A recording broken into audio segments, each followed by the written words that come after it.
The guru has joined us. Hey, you guys, welcome to Mountaintop Chats with your guru.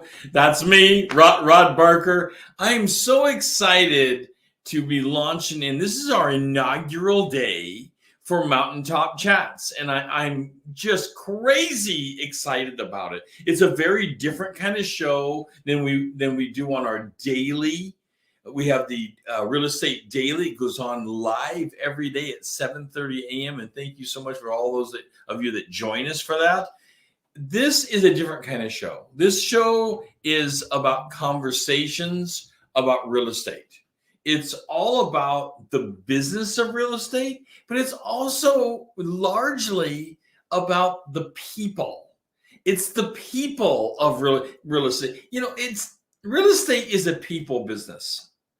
And I am so excited to be lining up interviews with people that are doing the actual business of real estate. Not the industries out there. I'm talking about the people. It's the individuals out there, their personalities, their skill sets, their knowledge. Some of these people have been doing it for 30 plus years. A long time in the industry. And then some that we'll be interviewing have been doing it for a year or less.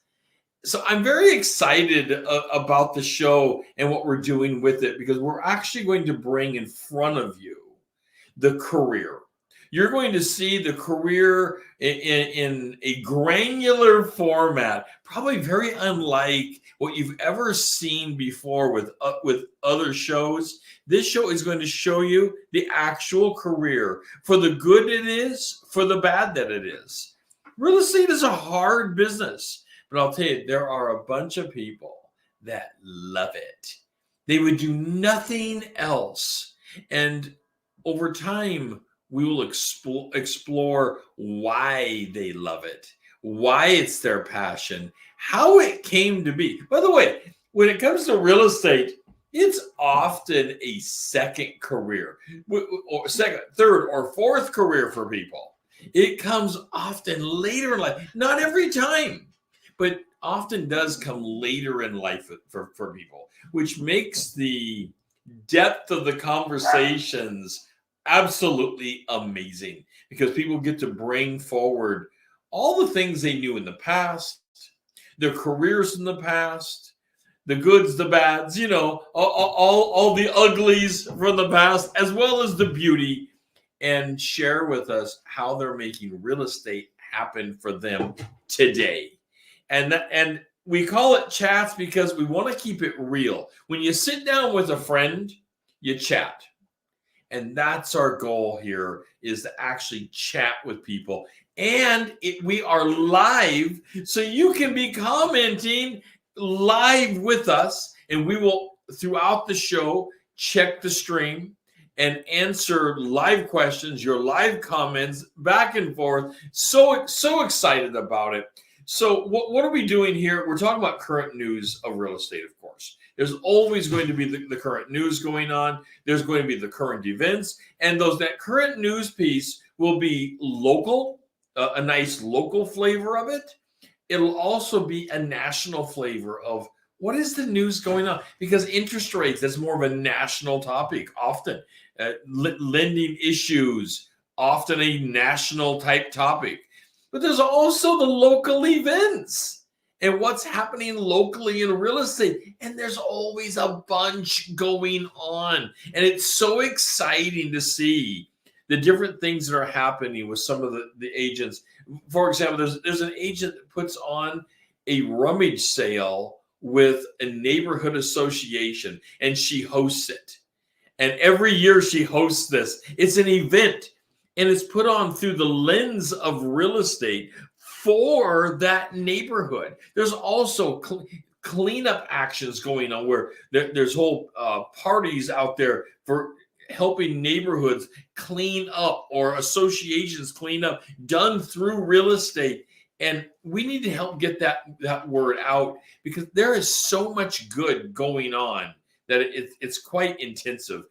To even think about covering it in a set of shows would be impossible. So interviews of these people, events, current events, which really is the heart and soul is knowing the people of real estate and breaking that barrier for them.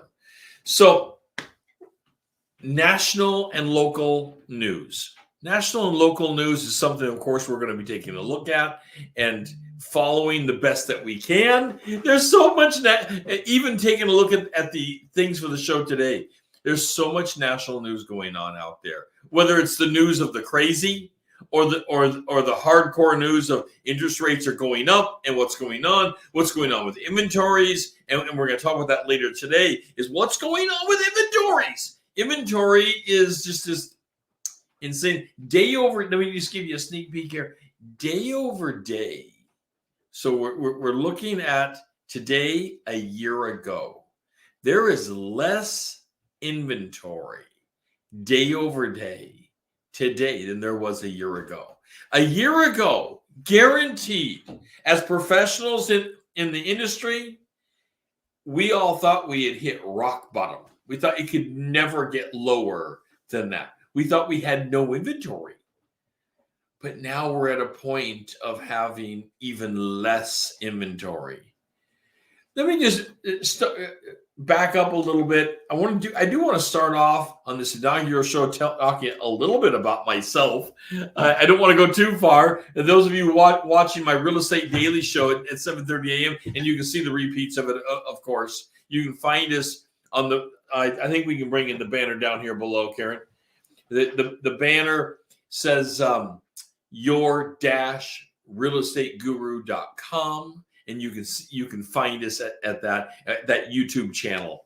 I think it's yt.your-realestateguru.com. So a little bit about myself. I have the glasses on because I am mostly blind. I do have a little bit of eyesight left. People ask it all the time. Do you have any eyesight? Yeah, I have a little bit. It's not much. It's like 21,000. It's the left eye has none. The right eye on the right hemisphere has none, but the left hemisphere of the right eye is where I have eyesight. And the little bit I have, it does help me get around. Mostly I see shadows and movement, but bright lights bother that piece of retina, and I get sparkles regularly from it. And so the glasses certainly help with those sparkles. And my wife calls it the Tom Cruise look. So I get to have my time. For those of you who remember back to Risky Business. Wow, I'm aging myself now. Remembering back to Risky Business and Tom Cruise sliding through the room in his sock feet, and the whole show of Risky. Great show. Love that. And if I can ever be called anything like that, well, wow. Love it. So conversations about real estate, I get to do this, and it's something I love to have conversations with people. And people, by the way, people ask me, well, how, Blind, how do you do the business? And by the way, I was Realtor of the Year.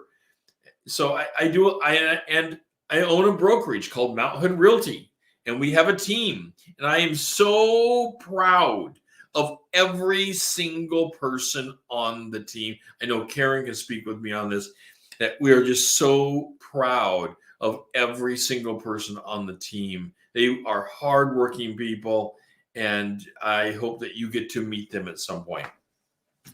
So getting to be a brokerage owner and sell real estate, I absolutely can do this, but it does take help. I mean, obviously I can't drive. I think that goes without mentioning. I can't drive. So Karen does drive me around, and we'll show things together. And it's important to us to be involved because we love real estate so much. Of course, we are a homeowner. We own some other real estate as well. And the pride of ownership goes so incredibly deep. I'd like to hear from you about the pride of ownership. This is something as being in the career, we really get it. The people in real estate understand the pride of ownership. And through this show, I hope to exemplify that pride of ownership, getting to actually own something. For my own home, I will tell you, and you can probably find it out there on social media, we actually did a old-fashioned mortgage burning when we paid off the home, because I'm so proud to own something, to call it my own, not to have a mortgage on it. I was proud before then as well, but being a realtor, I am proud to get people into a home. I'm also proud to own a piece of property myself. It is a game changer. Now, we'll get more into that later. Let me get over into this, and it's guests. Today, we're going to talk to our first guest, and it was planned this way on purpose. And we're going to try to have guests every week. Sometimes there'll be more than one guest in a week. But the guest today, of course, is very special. The guest is Karen Croston, and we will be joining Karen Croston as the guest for the show right after this break.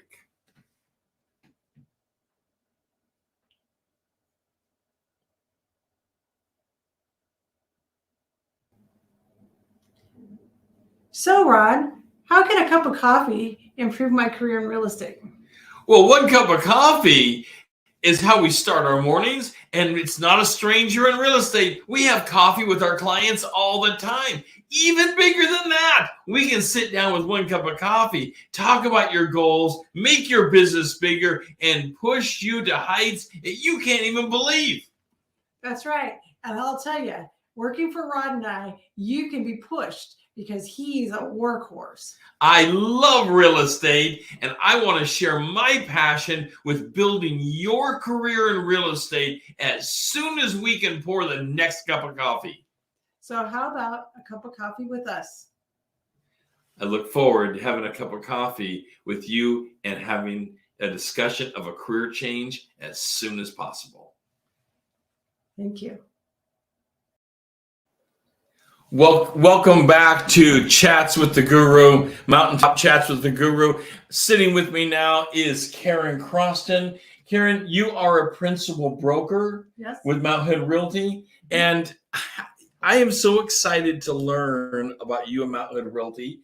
And tell me, though, out of the gate here, what got you interested in real estate? Oh boy, that's a big question, Rod. And I suppose you probably ask everybody you run into, but real estate seemed to be one of those things that look like a lot of fun. I enjoyed going to new construction sites and kind of breaking into them. Most of them weren't well secured anyway, and seeing how the home was being built and what kind of appliances they were putting. That might be admitting a crime there, Karen. Well, let's not tell anybody. No, that's right. But anyway, it was fun looking at homes. And I think a lot of you can relate to that. It's just looking at homes. How do people decorate the homes? How are the homes built? What kind of appliances are what are the trends? So would you look at homes during the different seasons? Oh, well, I am kind of a fair weather looker. But yes, depending, because, especially on the new construction, it would go through phases. And sometimes it would take them all year to get the home done. Of course, weather-related issues would come up.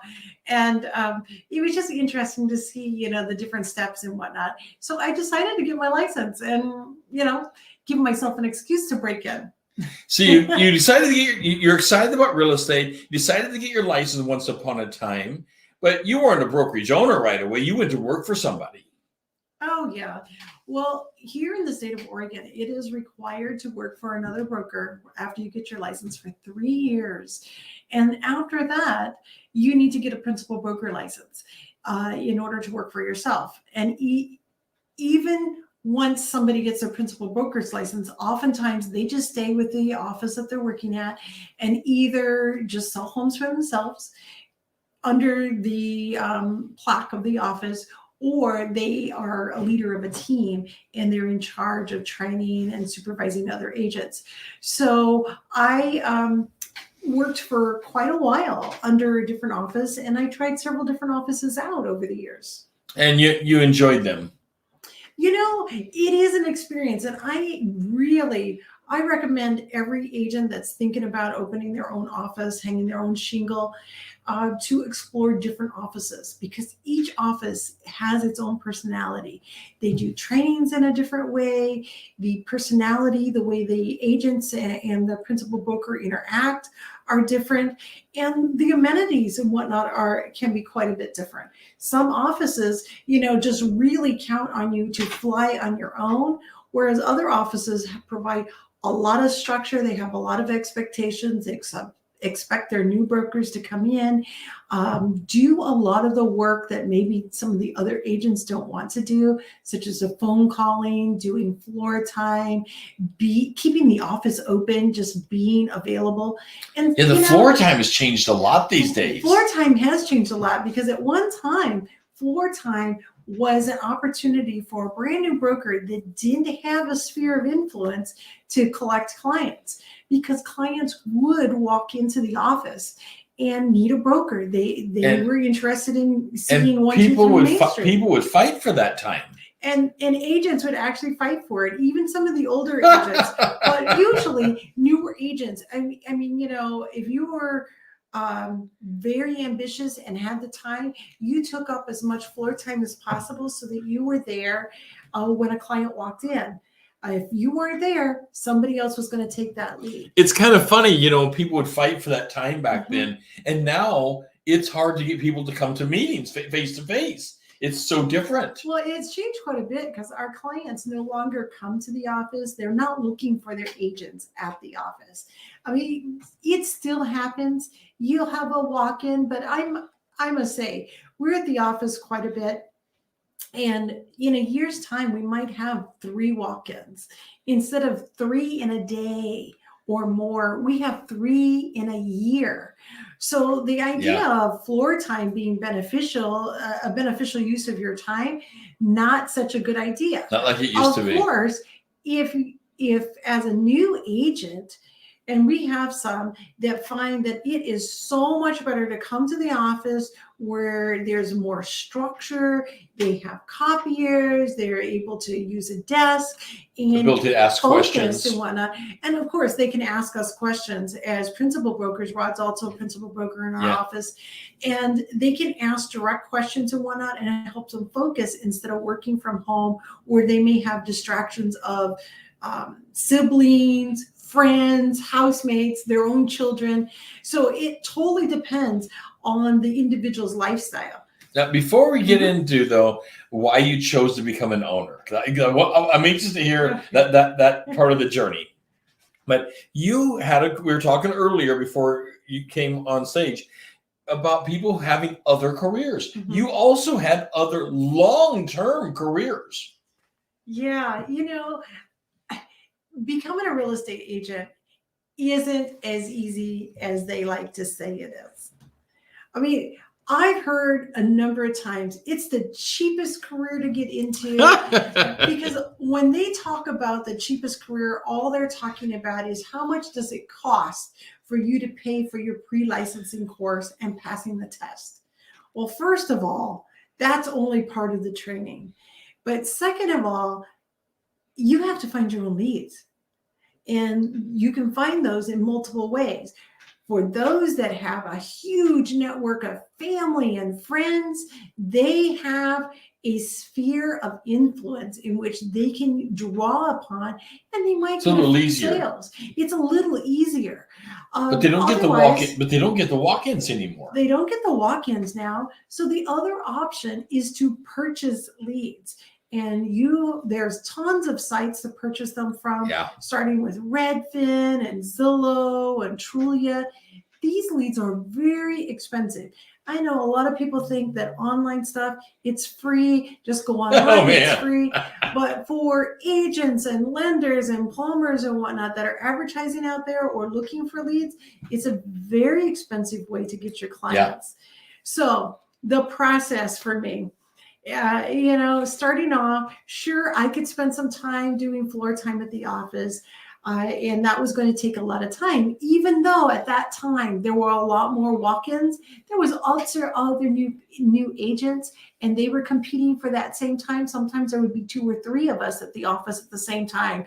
It kind of like the car dealership where like you feel like you're being hunted down by a bunch of hawks or something. The pariah. So at that time, I thought, yes, I can do this. I'm going to spend some time at the office. And at that time, I had a huge change in my life in that I found out I was pregnant, and that was great. That was wonderful news. I thought, this is a flexible job. I can make this happen. And it turned out to be the case of, oh my gosh, I need to find some insurance, because as a real estate agent, you pay for all your own stuff. And again, it takes a long time to get started, to get enough clients. That's why they call it a great second career for the family. And oftentimes it is a great second career for the family. And then not only that, but I found out that I was having a set of twins, and I was sick all the time. And then after the babies were born, it was just you had twins, that you're busy. Time that they were taking up, and I realized, wow, real estate, the career itself happens oftentimes in the evenings, on the weekends, spontaneously. And that didn't seem to work for me, and the naps that randomly happened and so forth. And the fact I needed insurance, I went and got a 9-to-5 job where I could figure out how I was going to get my insurance and how I could keep the babies on a set schedule. Mm-hmm. Did I give up my license? No. I still wanted to creep on the homes. I still wanted an excuse to go into the homes. And it was a wonderful so you kept the license going. You hung it kind of behind the scenes. Yes. While you slowly kept looking at that as a career opportunity. Well, and your sphere is always more forgiving on your time. Yeah. So if you have a brand new client that wants you to show homes, they want to see 123 Main Street like now, or maybe in the next half an hour. Of course, if you're already doing something else, you're at the grocery store, if the baby's just gone down for a nap and whatnot, that doesn't work very well for you. And in this day and age where our clients want service now, and they're used to immediate satisfaction, and they were able to find you online, they're able to find another agent just as easily. So if you tell them that you're not available right now, maybe tomorrow or a couple hours later, they'll say, no problem, I can find somebody else. So, it's a career that you have to be flexible on and ready to roll with those kind of punches. So before we get into you as choosing ownership, because this was a whole process, I want to reveal something here that many of you already know, of course, and probably have figured out through some of our language. We are married. We own Mount Hood Realty together. I wanted Karen to be the first guest of the show. She did not want to be the first guest, I'll admit that, but twisted her arm a little bit, and I'm the luckiest person on the planet to have a spouse and that we get to work together. Different parts of the business that we do entirely. I do one piece, she does another piece, and it all comes together. But it was a long conversation when Karen started talking to me about wanting to open up her own brokerage. And Karen was the first one to bring this concept to me, and I got excited about it. But Karen, what was the process of that thinking process that you wanted to open your own brokerage? That's a big deal. It certainly is. And it was more of a project than I actually anticipated. But, I had initially said that I had worked at several offices, and I think it's a great idea because you do get a lot of different ideas from different offices, from the different people you meet and so forth. But one of the things that I found is one of the offices that I worked at, I had been with them for several years, 3 or 4 years. And I had been attending their monthly meetings pretty regularly.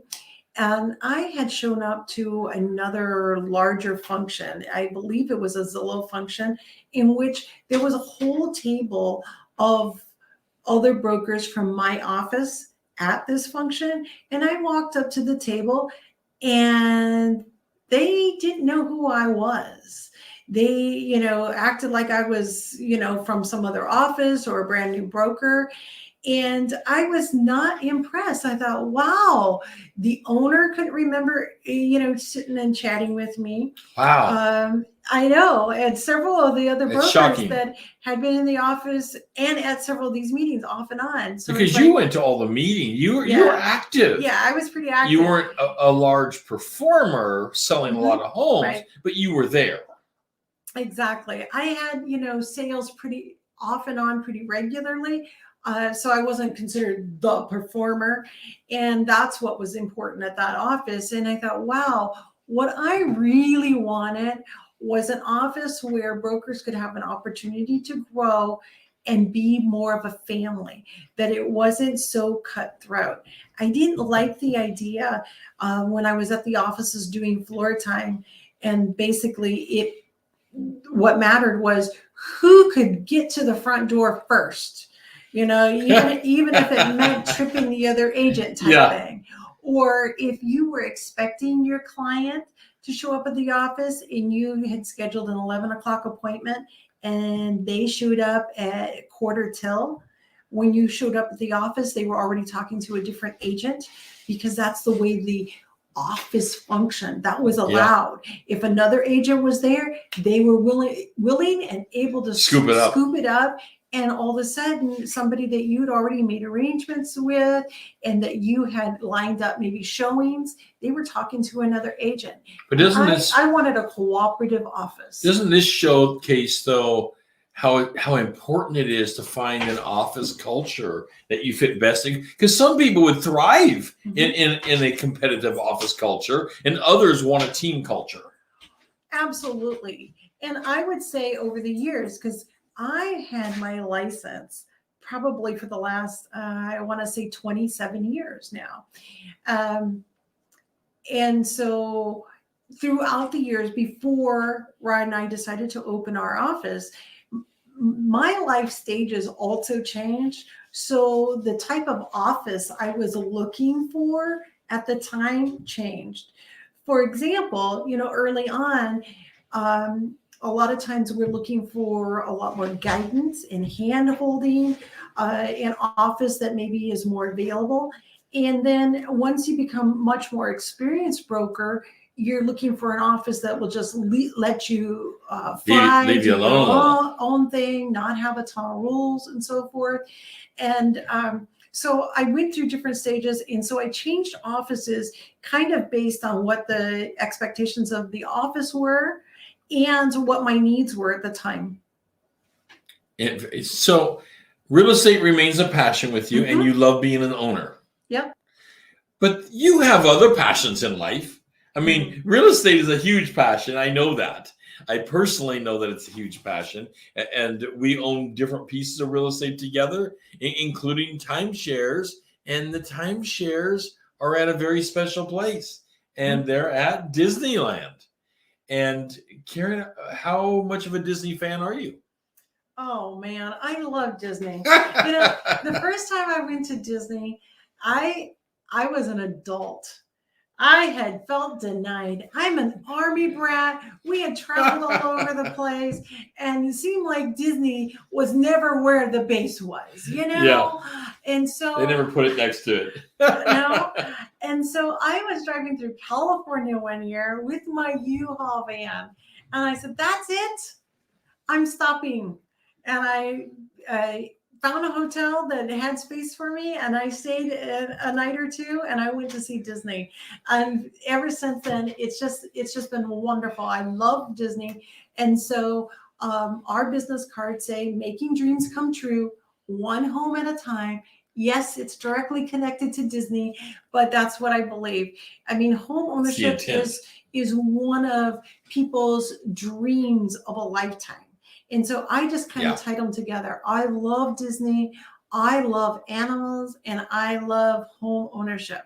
And let me tell you, if you want to go to an awesome zoo, go to the Animal Kingdom in Florida, run by Disney on the Disney campus. It's awesome. Absolutely amazing. Mm-hmm. Now, other than Disney, though, I mean, just to round this out, you have other passions in life. Oh, which direction are you going? Well, like hiking and just all kinds of things. When I met you, you were into kayaking. Well, I do have a kayak. I have a canoe. I do like to do these things. It seems like it's getting harder and harder because our schedules are so crazy busy. Yeah. I mean, this is like our third session today. And we have another appointment in another city several hours away later this afternoon. Yeah, so that's right. We have, and it's about real estate. This crazy schedule, but you know, I learned to ski in order for my kids to experience the wonders of the Pacific Northwest. So we live like within an hour of the mountain, and I wanted them to experience that opportunity, but I had very limited skiing skills. Now I've kind of hung up my skis a little bit because I don't like to go fast. I think you hung them up for my benefit because I can't do it. Well, I can't do it. I know there's blind people that do ski, but I'm uncomfortable with it. So tell them the truth about your skiing. I like to go fast. Rod likes to go fast. He actually, because Rod hasn't always had a sight problem. Right. Rod was able to ski. He likes to go fast, straight down the hill. Boom. And let me tell you, blindness and speed they don't go together don't go together. But you introduced me to something I never thought I would like because it's so slow, and that's snowshoeing. Are you calling me slow? No, it's not that at all. But you can hike out with snowshoes, and I thought I would never love this. Karen introduced this sport to me, and I thought, snowshoeing, how can that be a thing?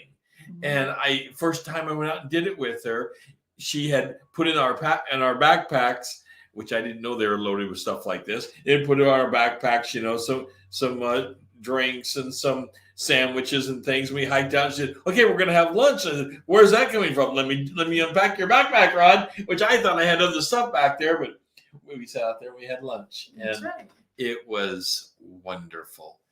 There is so much more to know about Karen, and it is awesome that we got to do this on our inaugural day. Karen, how can they contact you? Oh my goodness. I don't know if I want any calls. Well, my phone number is 503-880-0567. I love the phone number because it's simple. And our email address is info@m as in mountain, MTHOODREALTY.com. Now I gotta tell everybody this before you step away. This is the one, maybe a few more times in the future you'll see Karen. Karen is always here. She's behind the camera making all this work. So before taking this seat, she had to make sure the computer and the controls were all set up. And I know that can be very stressful. But Karen is here. She's the one making all of this actually happen. And the slides come and go in and out for us. And the commercials and the advertisements. She's the one making it happen. I know it's been hard, Karen.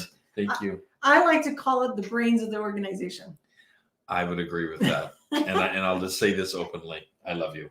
Oh, brother. All right, guys. Can't take that back now. The show's not over. I am going to step around to the back side and make snarky comments from the back. From the back, as usual. Take your chair. Oh, yes. We normally, for the show, we'll be bringing people into the green room, and then they will come up in a split screen. So quite different than what it is today, where she's actually seated beside me. But that is a very different approach than what our future guests will have, where we'll actually have a split screen. You'll be able to see us probably a little bit better.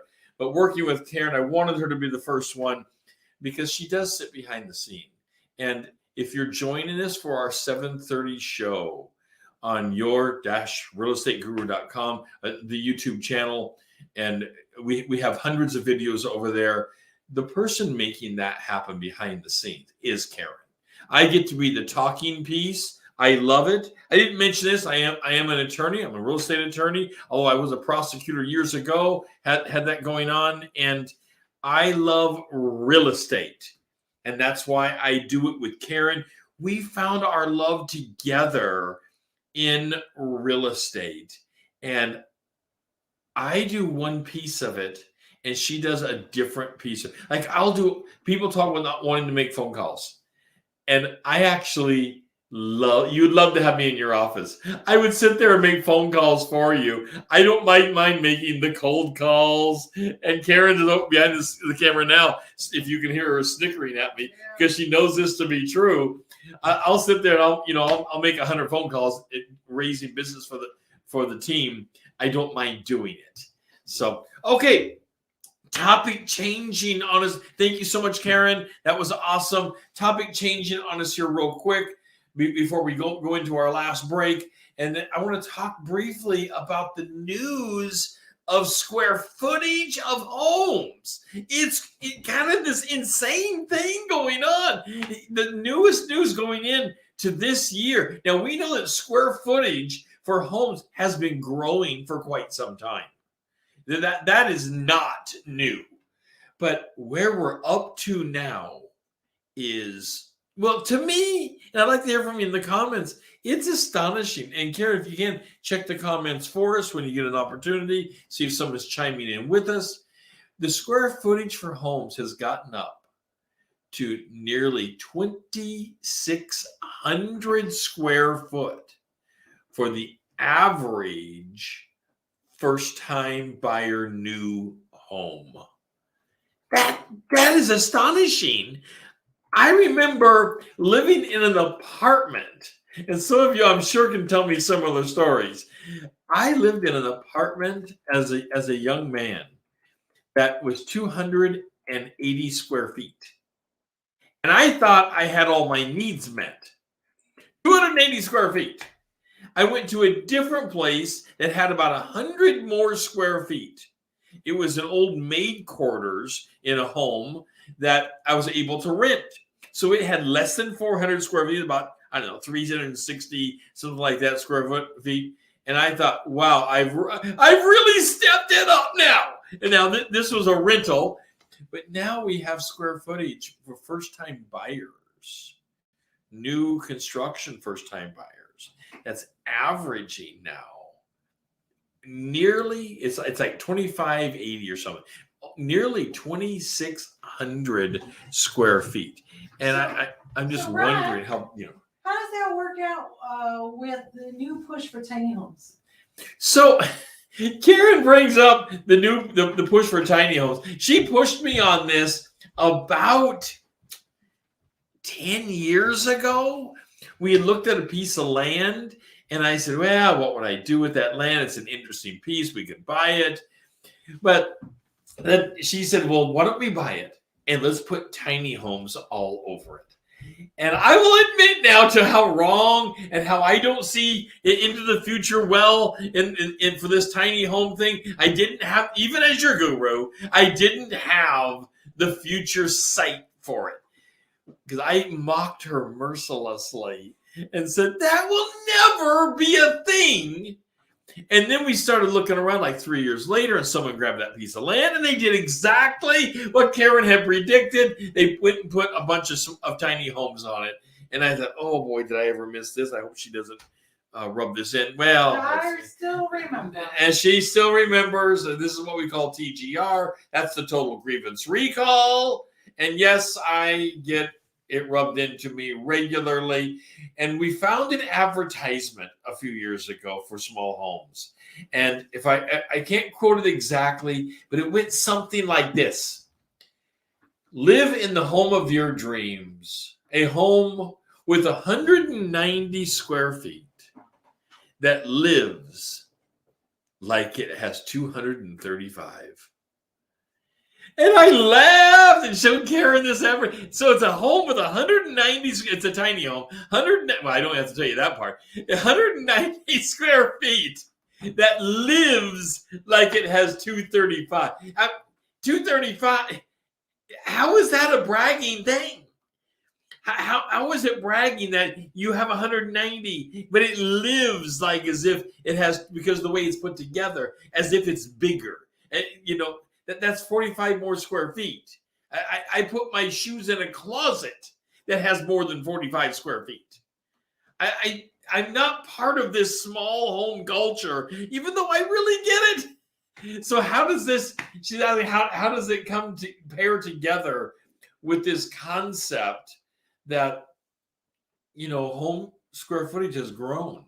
Well, there is a reason it has grown, and we are going to talk about those reasons right after this break.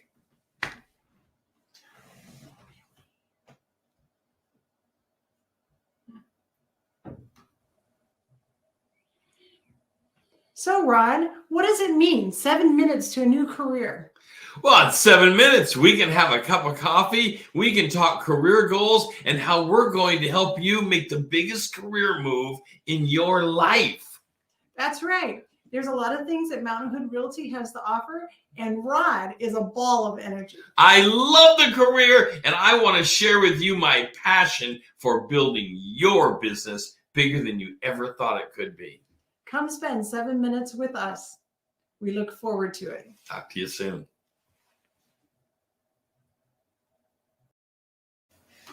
The guru has joined us. Okay, so we were talking about the size of homes growing and the reasons that we are looking at for them growing. Well, it's not just people wanting more space. Although I always say wanting more space is a good idea. I like a bunch of space. I want people to leave me alone. I need my solitude. Karen and I got together, by the way, back in 2008. We truly got together in 2006, but the marriage vows hit on 8/8/8. So very, very proud of that. We got together in 2006, and the children, of course, the twins were there, and I love them dearly. But I told Karen, I've never had children in my life. I've never lived with anybody since 18 years old. I need space. I need some privacy. So we had to find a home that would allow me to have, a little bit of time of privacy at times. And then I found Karen joining me now and then in the privacy.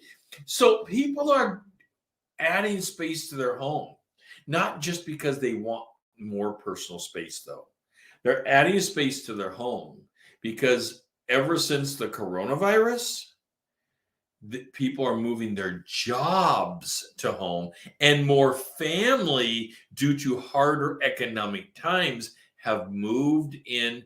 And this is hitting real estate now. We are finding this aspect in real estate, and that's incredible. People are moving their jobs home, just like this, what you're seeing here. I know I at some point in time, Karen, we will have to show a picture of the whole studio. What you're seeing, of course, is the aspect of the studio that the camera sees. But the rest so you want to pull back the curtain. The rest of the room is very utility based. You just think about any studio, all the cameras and the cords are everywhere, and the lighting that makes it all happen. All this stuff is when I get up, Karen always says, be careful because I can't see all the cords. You just can't see it with the camera. But I think you know what I'm talking about, what makes it happen. Well, this is happening in our home. We have a business. We have a professional building, and that's in Troutdale.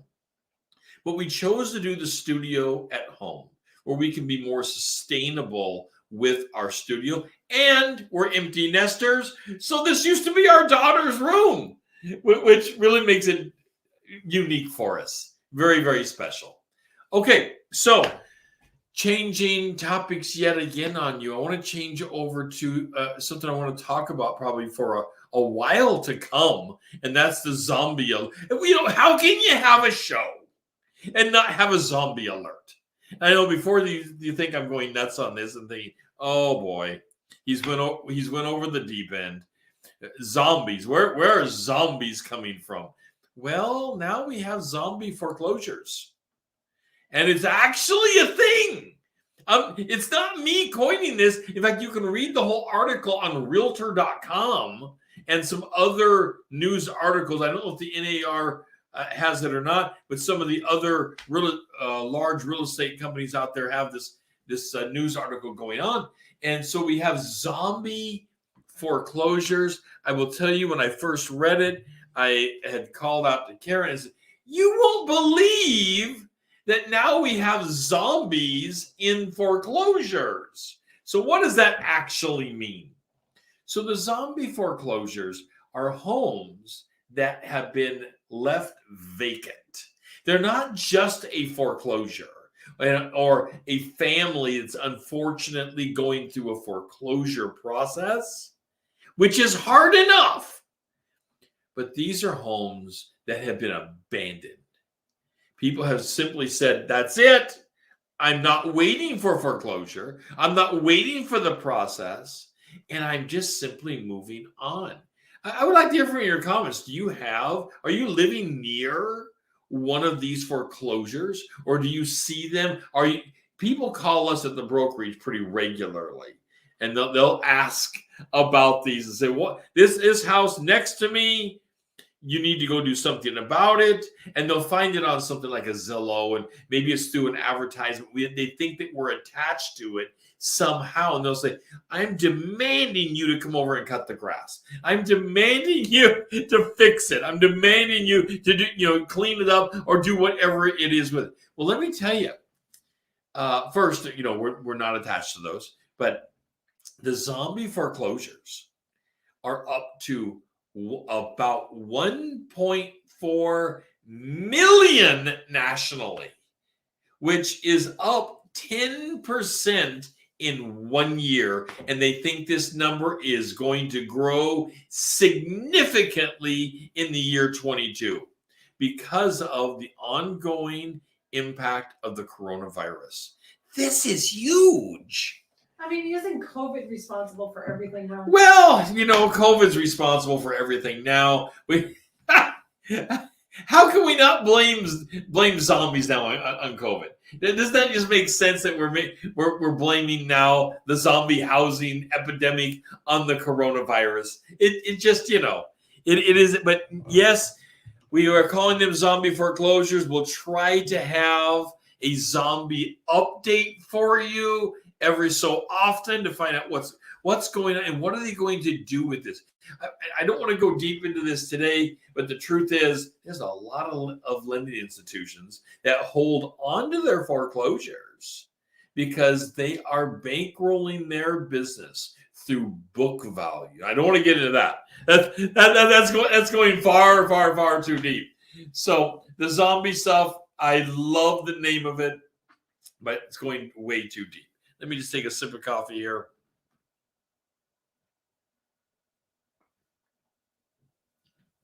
So, new buyers, what's the prediction going on out there? I would like to hear from you in the comments. How are you helping your new home buyers? I'm talking about the first-time home buyers. How are you helping them? Because I'll tell you what the prediction is. The national prediction. And I think that in the Northwest where we're at, we're in the Portland market here, and we have an office in Oregon, we have an office in Washington, both sides. So we can deal with Oregon and Washington. So we're deeply involved with the Northwest. The prediction is that it will be harder than in any years past, than in many, I shouldn't say any, but in the many years in the past, to actually get a first-time home buyer to get their offer accepted. So you might want to ask, why is that? Why is that the deal? Well, it's because first-time home buyers often struggle with down payments. They're walking in with a zero down payment opportunity, which is supposed to be a good thing. And it is a good thing. But Well, what happens when you have a shortage of inventory? The shortage of inventory is simply causing the people who have more money to be able to compete against that same market. We call them the bread and butter homes. The bread and butter homes are the basics. It has the 3 bedrooms, the 1.5 baths. That'd be a typical, in the Portland market, that'd be $400,000. We just recently had a home that was, I think it was listed for about $350. It may have been $365, right in that pocket. And if you look it up on the comps, it was priced well. It went for almost $100,000 over price. It went up there around the $450 mark. $100,000. So you take a bread and butter home that a first-time buyer can typically step into, and they're in trouble with it. They can't keep up. They can't compete in that kind of a market where you're getting 20, 30 offers on something. That is just not the kind of market they can compete in. So right now, though, we do have some good news. And the good news is we have the largest homeowner increase in lots of years. In fact, not just lots of years. We had the largest homeowner increase for homes being home-owned, the ownership of homes. We have the largest annual increase on record. People have decided, and this is from the NAR analysts, the National Association of Realtors, the NAR analysts, give them credit where credit's due here for this information. People have decided that home ownership is important, and more people are purchasing homes. Well, this goes back to the first-time buyer problem, though. First-time buyers, there are more and more people wanting to buy homes. They may be a first-time buyer, they may not be. There are more people wanting to purchase homes than ever before. There is a bit of bad news. So I'm very proud that people want to be a homeowner. I'm really proud of that. And I'd like to hear from your comments about this opportunity yet problem. Black home ownership is down. And I would like to know more about that problem. Why are minority ownership homes, particularly African American, why are they down year over year? And that is a serious problem. I think the industry is going to have to look at. So 2/3 of the cities have double-digit increases. 2/3, let me get this right.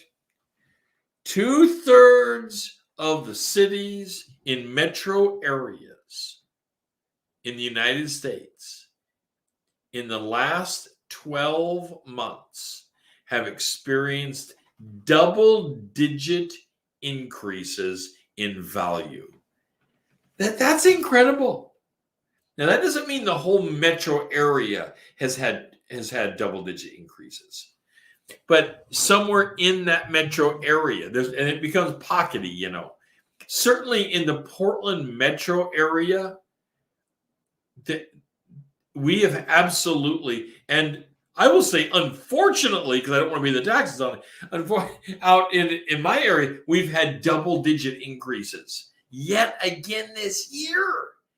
This is incredible to see what's happening. I don't know how the first-time buyers can keep their income up enough to see this happening.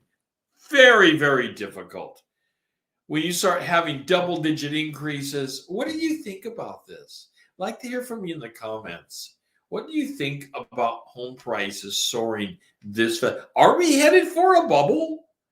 Now, looking at the economists out there, the economists would say we're not headed for a bubble.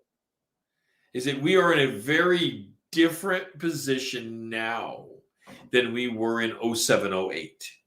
Okay, I can bite on that. Right along with you. I hope that's true. We know every 10 to 15 years, the market does a reset, whether that's a hard reset or there's just some reset to it. Is there going to be we're getting to kind of that distance. We're about 14 years from that last hard reset at the market had some tumbling to it. And what is that? Are we looking at another reset, or is the reset built into the market as we see it today?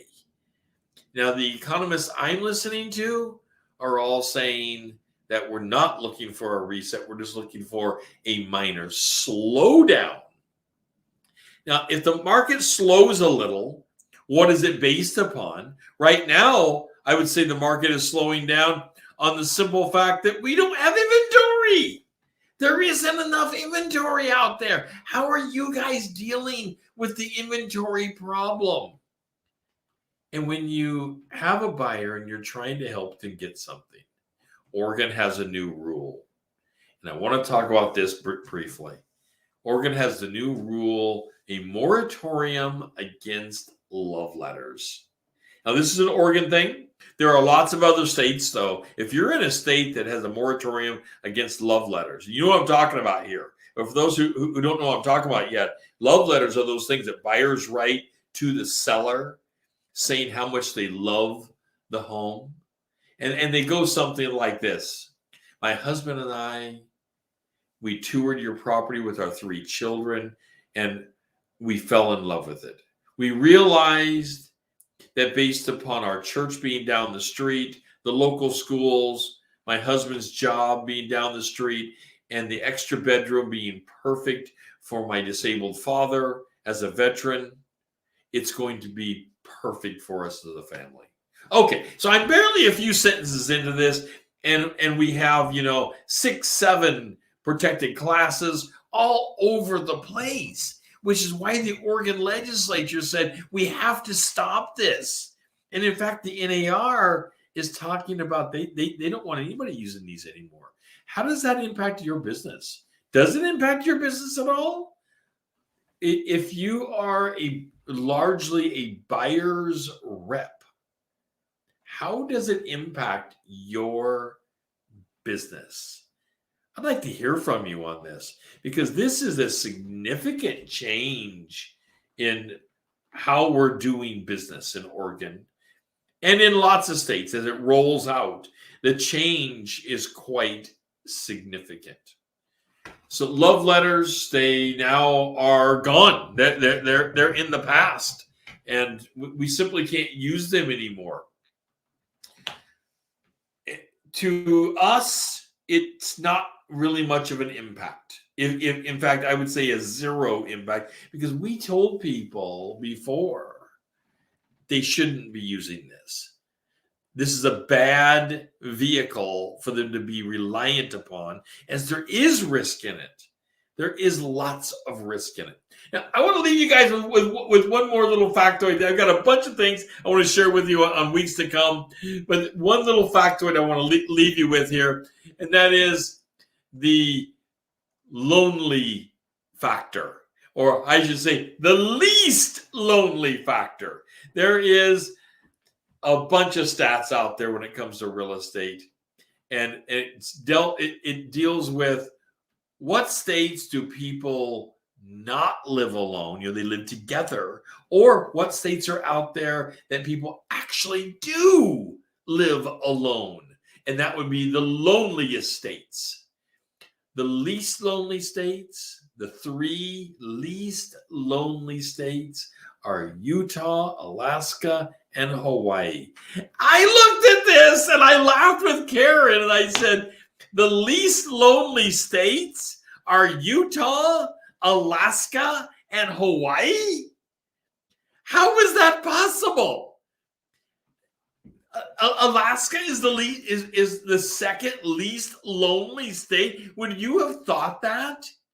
Does that make sense to you? I thought there was a lot of single people. I thought it was more of a frontier type area in Alaska. clearly, my assumptions are wrong. I get that. Hawaii, I'm not so surprised about. Utah, maybe, kind of ambivalent on it. The Alaska thing really did surprise me on it. The very loneliest states. Now, one of them not a state, I will tell you right up front, is DC. They include it. So DC tops the list with 44% of its population living alone. 44% of its population lives alone. And then we have North Dakota and Vermont. DC, North Dakota, and Vermont, top 3 on the very loneliest places to live, with DC at 44%. I believe Vermont was at 38% of its population living alone. I'd like to hear from somebody how that works. By the way, this has been the first Mountaintop Chats with your guru, and I look forward to seeing everyone next week when we interview our next top leader in real estate. See you then.